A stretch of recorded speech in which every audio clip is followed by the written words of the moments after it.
ڕەنگە سبەی ئەنجامەکانی هەڵبژاردننی پەرلەمانی کوردستان پەسەند بکرێت. جمانە غەلایی وتەبێژی کۆمیسیۆنی باڵای سەربەخۆی هەڵبژاردنەکانی عێراق بە 1964 وت ئەم هەفتەیە کۆبوونەوەی ئەنجومەنی کۆمیسیۆنی باڵا بەڕێوە دەچێت و ئەنجامەکانی هەڵبژاردننی خولی شەشەمی پەرلەمانی کوردستان پەسەند دەکرێت. وتیشی بۆی هەیە کۆبوونەوەکە سبەی یەکشەمە بەڕێوە بچێت.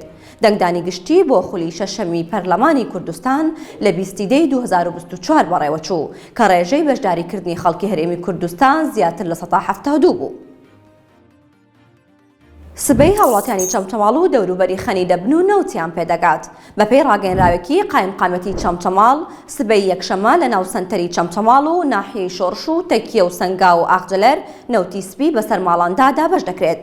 بڕی نەوتەکە 200 لیترە و نرخەکەشی 104,000 دینارە.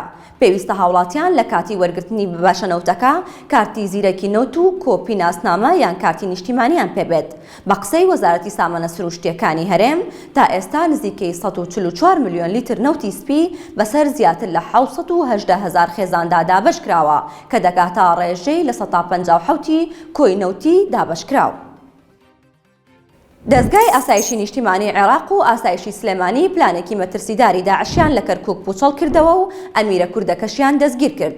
ئەرشەد حەکیم وتەبێژی دەستگای ئاسایشی نیشتیمانی عێراق لە ڕاگەیەنراوێکدا دەڵێت لە ئۆپراسیۆنێکدا و بە هەماهەنگی لەگەڵ بەڕێوەبەرایەتی گشتی ئاسایشی سلێمانی توانیویانە تۆڕێکی سەربەڕێکخراوی داعش هەڵبۆشێننەوە کە 7 ئەندامی ڕێکخراوەکە لە خۆ دەگرێت و لە نێویاندا ئەمیری کوردستانی هەیە کە بە ئازاد شاخی ناسراوە.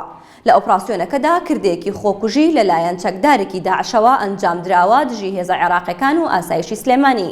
هاوکات فڕۆکێکی بێفڕۆکەوانیش دەستی بەسەرداگیراوە. قۆناغی دووەمی سەرژمێری کۆتایی هاتوو ئەم هەفتەیە ئەنجامەکانی ڕادەگەیەنرێت. وەزارەتی بازرگانیش بۆ بایعەکە پشت بەو سەرژمێرە دەبەستێت. ئەمڕۆ دەستەی باڵای سەرژمێری گشتی دانیشتوان و نیشتەجێبوون لە عێراق کۆتا قۆناغی دووەمی سەرژمێری ڕاگەیاندووتی ئەوەی لە قۆناغی یەکەم و دووەم بەدەساتووە دەستکەوتێکی گەورەیە و ڕێژەی تۆمارکردنی خێزانەکان نزیک بۆتەوە لە 100% کە بەرزترین ڕێژەیە تا ئێستا تۆمارکرابێت.